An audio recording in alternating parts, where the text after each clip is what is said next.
Hello friends, welcome back to my YouTube channel concept Niti. I hope आप सब लोग अच्छे होंगे। कैसी चल रही है आप लोग की तैयारी? आप लोग कमेंट्स करके बताइए। एनटीए ने एक लेटर जारी किया है, उसमें 3 सब्जेक्ट का री एग्ज़ाम कराने का नोटिस दिया है। वो एग्ज़ाम 9th एंड 10th सितंबर को होगा। ये 3 सब्जेक्ट कौन-कौन है? English, commerce and sociology. ये 3 सब्जेक्ट का री एग्ज़ाम होगा। बाकी का सभी सब्जेक्ट का एनटीए ने आंसर की जारी कर दिया है। चलिए, ये तो साइड की बात थी। आज हम लोग ने पेपर 1 में यूनिट 3 स्टार्ट करेंगे। एक नए यूनिट का शुरुआत करेंगे जो है यूनिट 3। उसमें आता है रीडिंग कम्प्रिहेंशन, आरसी। उसी को आप पैसेज भी बोलते हैं। पैसेज को कैसे करते हैं, क्या क्या तरीका है करने का, वो सब आज हम लोग जानेंगे। अगले क्लास से पैसेज करके देखेंगे।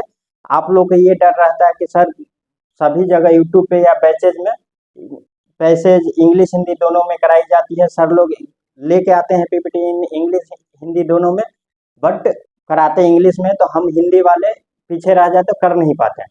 तो हम आप लोग को इंग्लिश में हिंदी में कराएंगे, आपको इंग्लिश में नहीं कराएंगे। पूरा एक ही लैंग्वेज हिंदी में रहेगा। आप लोग आराम से पढ़ के रीड करके कर सकते हैं। चलिए देखते हैं पैसेज का क्या तरीका है, क्या क्या है। पहले तो देखिए, यूनिट 3 में रीडिंग कम्प्रिहेंशन आता है और उसी को आरसी बोलते हैं।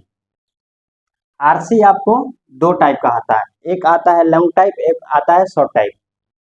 कोई पता नहीं है किस पेपर में किस टाइप का आरसी आ जाए आपका। कभी लॉन्ग टाइप भी आ जाता है, कभी शॉर्ट टाइप भी आ जाता है। Long type and short type में भी 2 टाइप होता है। एक होता है आपका नॉन स्टोरी बेस्ड, दूसरा होता है story based. Same story short type में भी होता है non story based and story based.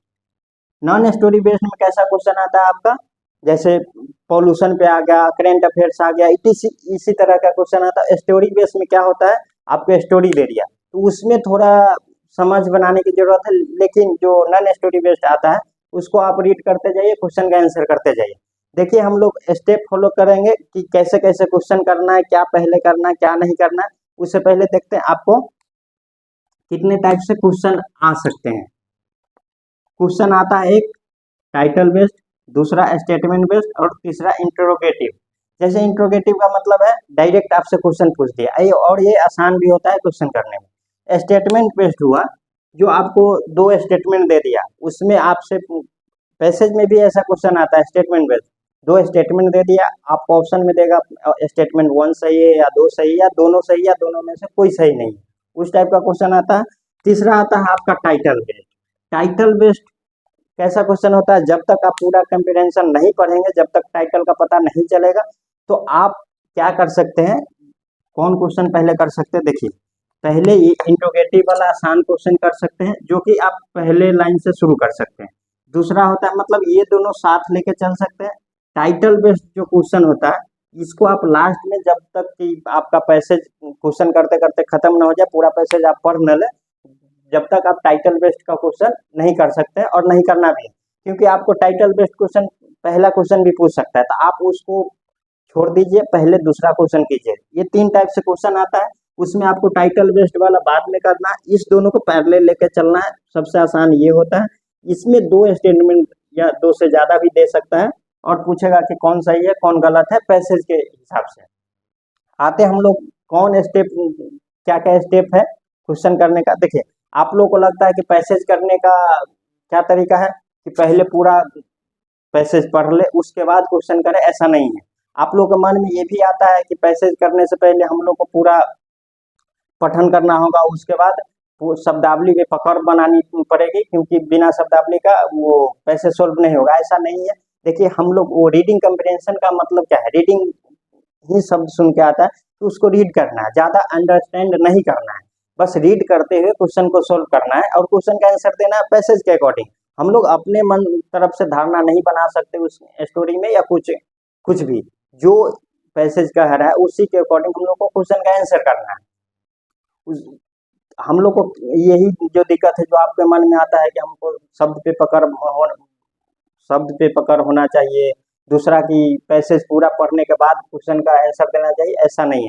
देखिए, आज हम लोग देखेंगे 2-3 स्टेप्स है कि क्या क्या पहले करेंगे। देखिए, पहले रीडिंग कम्प्रिहेंशन में आपका पहला स्टेप आता है, आपको लिखा होगा रीड द पैसेज केयरफुली, तो ये गलत है, इसको पैसेज नहीं क्वेश्चन पढ़ना है। रीड द क्वेश्चन केयरफुली, पहला स्टेप ये हो गया। उसके बाद आप आइडेंटिफाई द कीवर्ड्स।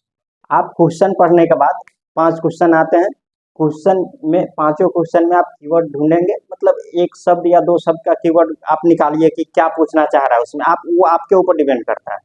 तो कीवर्ड्स ढूंढिए, और आपको एग्जाम में पेन पेपर मिला होता है A4 साइज का, उस पर आप कीवर्ड नोट कीजिए पांचों क्वेश्चन का।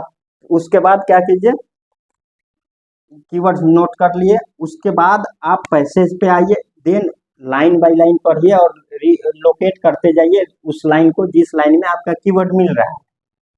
तो यही 3 स्टेप में हम लोग करेंगे। पैसेज पहले कोई जरूरत नहीं है पढ़ने का, अगर आप पैसेज पढ़ने जाते हैं तो आपको टाइम बहुत लग जाएगा, तो कोई जरूरत नहीं है पैसेज पढ़ने का। पहले आप पैसेज से पहले आप पांचों क्वेश्चन पे आ जाइए, 5 क्वेश्चन पढ़ के उसका कीवर्ड ढूंढिए और लिखिए। ऐसा नहीं है कि बस मन में देख लिए कि क्या क्या पूछा है, वो भूल जाएंगे फिर पैसेज पढ़ने जाएंगे। तो बारी बारी से हर क्वेश्चन को पढ़िए और उसमें से कीवर्ड ढूंढिए। कीवर्ड ढूंढने के बाद नोट कीजिए, उस जो पांचों कीवर्ड्स नोट्स रहेगा आपके नीचे। तो आपको सबसे पहले तो ऑनलाइन एग्जाम होता है, तो अगर आप देखिए पेन पेपर बेस्ड होता तो आप इधर उधर देख भी सकते हैं, उसमें स्क्रॉल करना पड़ता है।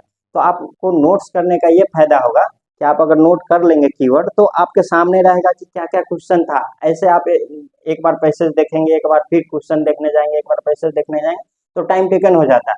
तो ये सबसे बेस्ट तरीका है और कम टाइम टेकन है कि आप पैसेज न पढ़ के पहले क्वेश्चन पढ़िए, उसके बाद क्वेश्चन में आइडेंटिफाई कीजिए कीवर्ड, उसके बाद नोट कीजिए कीवर्ड, फिर उसके बाद पैसेज पे आइए और लोकेट कीजिए उस लाइन को जिस लाइन में आपका कीवर्ड्स मिल रहा है।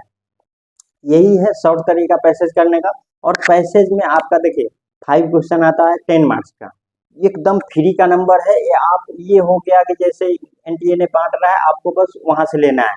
अगर आप पैसे को इग्नोर करेंगे तो रैंक खराब आ सकती है, क्वालिफाई भी नहीं कर सकते हैं। पैसेज सबसे आसान है, 10 यूनिट्स में से आप पैसेज को इग्नोर नहीं कीजिए, पैसेज को करिए। और पैसेज में टाइम नहीं लगने का एक सबसे बेस्ट तरीका, आप हर दिन न्यूज़पेपर पढ़िए थोड़ा और एक पैसेज का प्रैक्टिस कीजिए, तो पैसेज आपके लिए बहुत आसान हो जाएगा। इजी होता है मार्क्स उसमें से गेन करना। तो आप पैसेज के लिए टेंशन नहीं लीजिए, आप जिस लैंग्वेज में कंफर्टेबल है उस लैंग्वेज में पैसेज कर सकते हैं। बहुत लोग इंग्लिश में भी करते हैं, बहुत लोग इंग्लिश में कंफर्टेबल नहीं होते तो हिंदी में भी करते हैं। तो अगले क्लास से हम लोग स्टार्ट करेंगे हिंदी लैंग्वेज में पैसेज, क्योंकि हिंदी लैंग्वेज वालों को ये दिक्कत थी कि सर हिंदी इंग्लिश दोनों में ले तो आते हैं PPT सर लोग, लेकिन इंग्लिश में कराते हैं, इंग्लिश में खुद रीड करते हैं, इंग्लिश का क्वेश्चन बताते हैं, हिंदी में कोई नहीं बताते। तो पहली बार यूट्यूब पे हम आप लोग के लिए हिंदी में पैसेज कराने जा रहे हैं। आप लोग अगले क्लास से देखिएगा। अगर आप मेरे चैनल पे नए हैं तो मेरे चैनल